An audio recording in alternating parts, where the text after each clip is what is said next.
Assalamualaikum warahmatullahi wabarakatuh. Dengan saya Krisna Distiawan dari kampus IFET Semarang.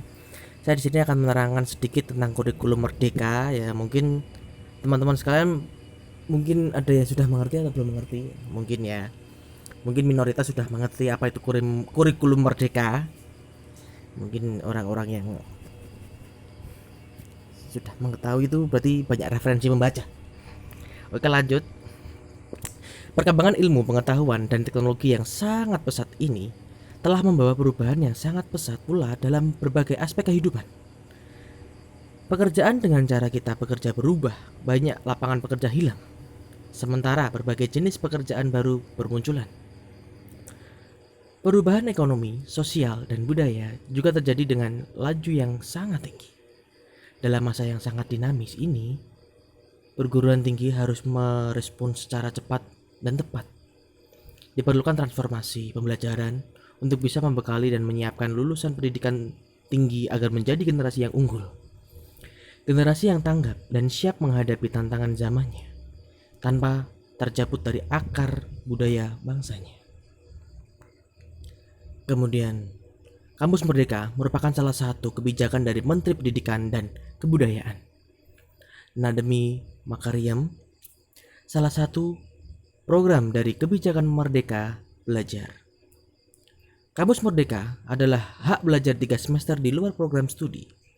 Program tersebut merupakan amanah dari berbagai regulasi atau landasan hukum pendidikan tinggi dalam rangka peningkatan mutu pembelajaran dan lulusan pendidikan tinggi. Dalam pelaksanaan kebijakan Merdeka, Kampus Merdeka berprogram hak belajar 3 semester di luar program studi.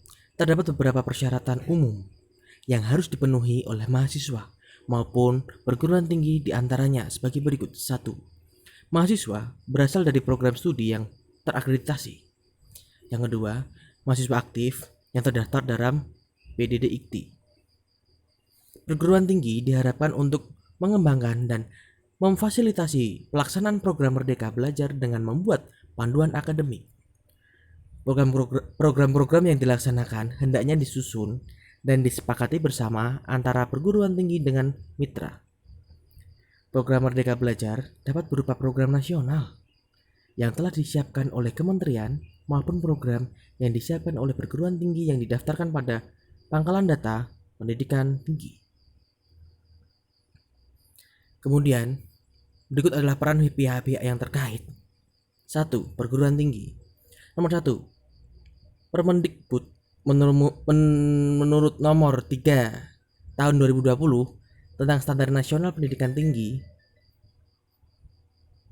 Perguruan tinggi wajib memfasilitasi hak bagi mahasiswa atau dapat diambil atau tidak untuk dapat mengambil SKS di luar perguruan tinggi paling lama 2 semester atau setara dengan 40 SKS. Dalam mengambil SKS di program studi yang berbeda di perguruan tinggi yang sama sebanyak 1 semester atau setara dengan 20 SKS. Nomor 2, menyusun kebijakan atau pedoman akademik untuk memfasilitasi kegiatan pembelajaran di luar prodi. Nomor 3, membuat dokumen kerjasama atau SPK dengan mitra. Kemudian B, fakultas. 1. Menyiapkan fasilitas daftar mata kuliah tingkat fakultas yang bisa diambil mahasiswa lintas prodi. Yang 2, menyiapkan dokumen kerjasama atau SPK dengan mitra yang relevan. Yang C, program studi. 1. Menyusun atau menyesuaikan kurikulum dengan model implementasi kampus Merdeka. 2. Memfasilitasi mahasiswa yang akan mengambil pembelajaran lintas prodi dalam perguruan tinggi. 3. Menawarkan mata kuliah yang bisa diambil oleh mahasiswa di luar prodi dan luar perguruan tinggi beserta persyaratannya. 4. Melakukan ekuivalensi mata kuliah dengan kegiatan pembelajaran luar prodi dan luar perguruan tinggi. 5. Jika ada mata kuliah atau SKS yang belum terpenuhi dari kegiatan pembelajaran luar prodi dan luar perguruan tinggi, disiapkan alternatif mata kuliah daring. Yang D yaitu mahasiswa. 1. Merencanakan bersama dosen pembimbing akademik mengenai program mata kuliah atau program yang akan diambil di luar prodi. Yang nomor 2, mendaftar program kegiatan luar prodi. Yang ketiga, melengkapi persyaratan kegiatan luar prodi termasuk mengikuti seleksi bila ada. Yang 4, mengikuti program kegiatan luar prodi sesuai dengan ketentuan pedoman akademik yang ada. Yang E, mitra. 1. Membuat dokumen kerjasama atau SPK bersama perguruan tinggi atau fakultas atau juga program studi. Yang nomor 2, melaksanakan program kegiatan luar prodi sesuai dengan ketentuan yang ada dalam dokumen kerjasama atau SPK. Berikut bentuk kegiatan pembelajaran. Bentuk kegiatan pembelajaran sesuai dengan Permendikbud nomor 3 tahun 2020 pasal 15 ayat 1 dapat dilakukan di dalam program studi dan di luar program studi. Meliputi 1. Pertukaran pelajar. Saat ini pertukaran mahasiswa dengan full credit transfer sudah banyak dilakukan dengan mitra perguruan tinggi di luar negeri. Setiap sistem transfer kredit yang dilakukan antara perguruan tinggi di dalam negeri sendiri masih sangat sedikit jumlahnya. Pertukaran pelajar diselenggarakan untuk membentuk beberapa sikap mahasiswa yang termasuk di dalam Peraturan Menteri Pendidikan dan Kebudayaan nomor 3 tahun 2020, yaitu menghargai keanekaragaman budaya, pandangan, agama, dan kepercayaan serta dapat atau temuan orisinal orang lain serta bekerja sama dan memiliki kepekaan sosial serta kepedulian terhadap masyarakat dan lingkungan. Tujuan pertukaran pelajar antara lain yaitu 1. Belajar lintas kampus ya, di dalam atau di luar negeri. 3. Bersama dengan keluarga di kampus tujuan. Wawasan mahasiswa tentang Kebhinneka Tunggal Ikaan akan makin berkembang. Persaudaraan lintas budaya dan suku akan semakin kuat. Nomor 2, membangun persahabatan mahasiswa antar daerah, suku budaya, dan agama sehingga meningkatkan semangat persatuan dan kesatuan bangsa. Yang ketiga, menyelenggarakan transfer ilmu pengetahuan untuk menutupi disparitas pendidikan baik antara perguruan tinggi dalam negeri maupun kondisi pendidikan tinggi dalam negeri dan luar negeri. Selanjutnya magang ya. Magang atau praktik kerja. Selama ini mahasiswa kurang mendapat pengalaman kerja di industri atau dunia profesi nyata sehingga kurang siap bekerja. Sementara magang yang berjangka pendek atau kurang dari 6 bulan sangat tidak cukup untuk memperbaiki pengalaman dan kompetensi industri bagi mahasiswa. Perusahaan yang menerima magang juga menyatakan magang dalam waktu singkat pendek tidak bermanfaat, bahkan mengganggu aktivitas industri. Jadi tujuan program magang antara lain ya, program magang 1-2 semester memberikan pengalaman yang cukup kepada mahasiswa pembelajaran langsung di tempat kerja atau experiential learning. Selama magang, mahasiswa akan mendapatkan hard skill, keterampilan, complex problem solving, analytical skills, dan sebagainya, maupun soft skill etika profesi atau komunikasi, kerjasama, dan sebagainya. Sementara industri mendapat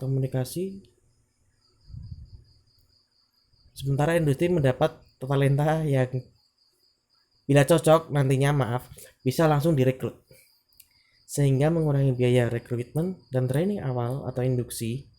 Mahasiswa yang sudah mengenal tempat kerja tersebut akan lebih mantap dalam memasuki dunia kerja dan karirnya.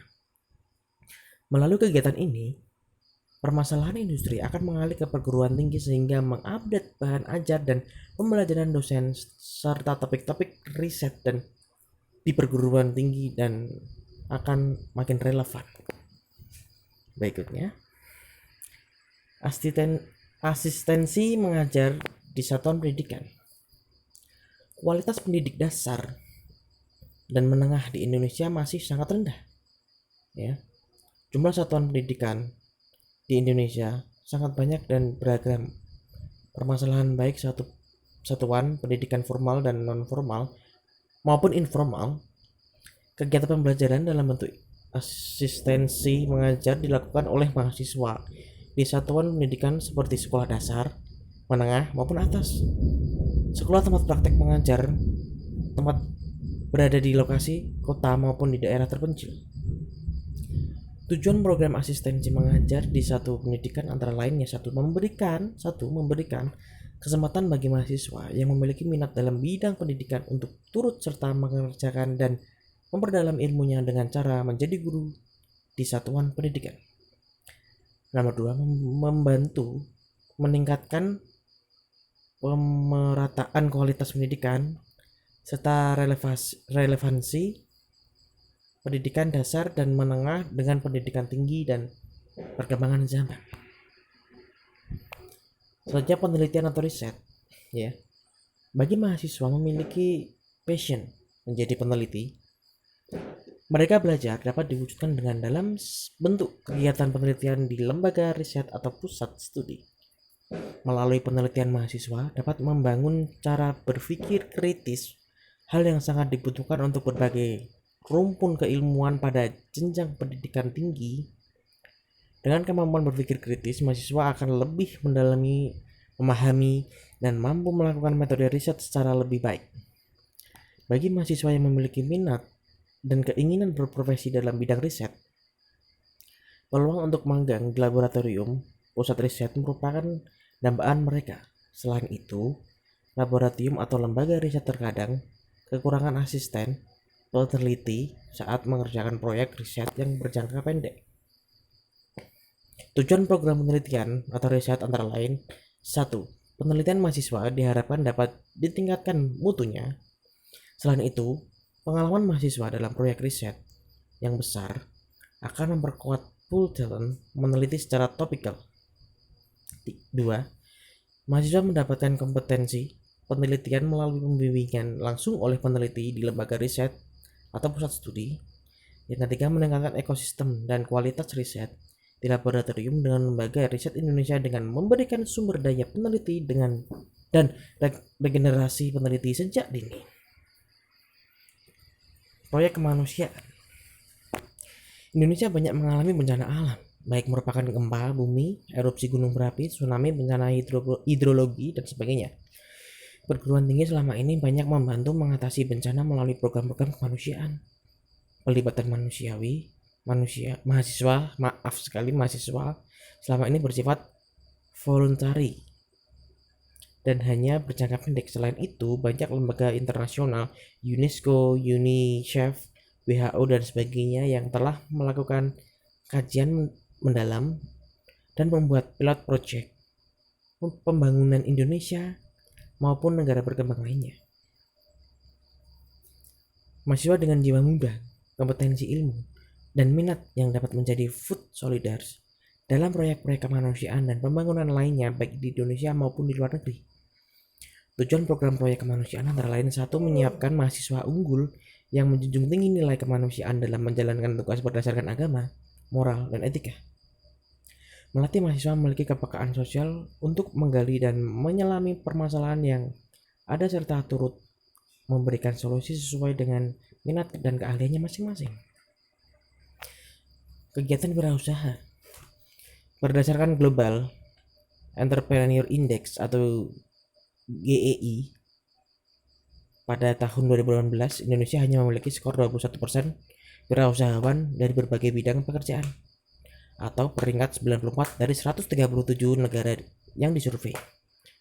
Sementara menurut riset dari IDN Research Institute tahun 2019, 69,1% milenial di Indonesia memiliki minat untuk berwirausaha. Sayangnya potensi wirausaha bagi generasi milenial tersebut belum dapat dikelola dengan baik selama ini.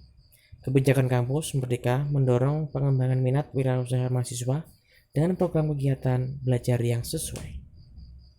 Tujuan program kegiatan wirausaha antara lain: 1. Memberikan mahasiswa yang memiliki minat berwirausaha untuk mengembangkan usahanya lebih dini dan terbimbing. 2.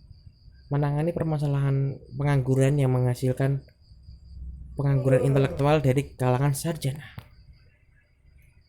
Studi atau proyek independen. Banyak mahasiswa yang memiliki passion untuk mewujudkan karya besar yang dilombakan di tingkat internasional atau karya dari ide yang inovatif. Idealnya, studi atau proyek independen dijalankan untuk menjadi pelengkap dari kurikulum yang sudah diambil oleh mahasiswa. Perguruan tinggi atau fakultas juga dapat menjadikan satu independen untuk melengkapi topik yang tidak termasuk dalam jadwal perkuliahan, tetapi masih tersedia dalam silabus program studi atau fakultas. Kegiatan proyek independen dapat dilakukan dalam bentuk kerja kelompok lintas disiplin keilmuan. Ya, tujuan program studi atau proyek independen antara lain: satu, mewujudkan gagasan mahasiswa dalam mengembangkan produk inovatif yang menjadi gagasan. Dua, menyelenggarakan pendidikan berbasis riset dan pengembangan atau R&D.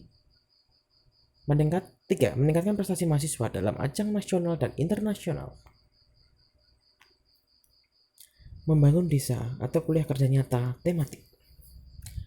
Kuliah kerja nyata tematik atau KKNT merupakan salah satu bentuk pendidikan dengan cara memberikan pengalaman belajar kepada mahasiswa untuk hidup di tengah masyarakat di luar kampus, yang secara langsung bersama-sama masyarakat mengidentifikasi potensi dan menangani masalah sehingga dihadapkan maupun mengembangkan potensi desa atau daerah yang meramu solusi untuk masalah yang ada di desa. Kegiatan KKNT diharapkan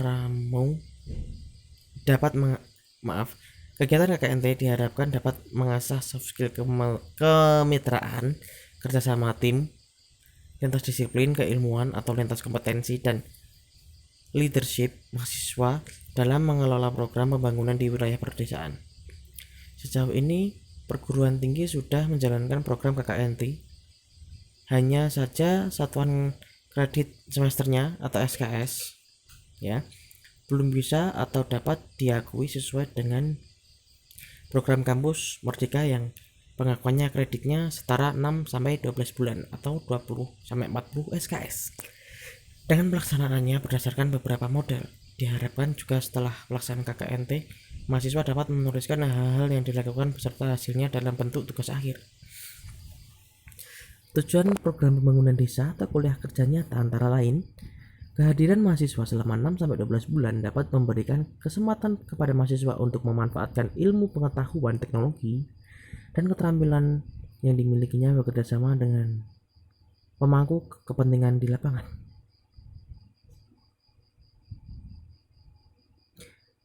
Yang kedua, membantu percepatan pembangunan di wilayah perdesaan bersama dengan Kementerian Desa atau PDTT. Sekian, terima kasih presentasi dari saya. Kemungkinan banyak kalimat atau kata-kata yang kurang yang mungkin saudara tidak berkenan, mohon maaf karena mungkin ada kesalahan tersebut. Untuk lebih jelas bisa dilihat di modul belajar itu apa tadi, Merdeka ya, sumber belajar Merdeka tadi.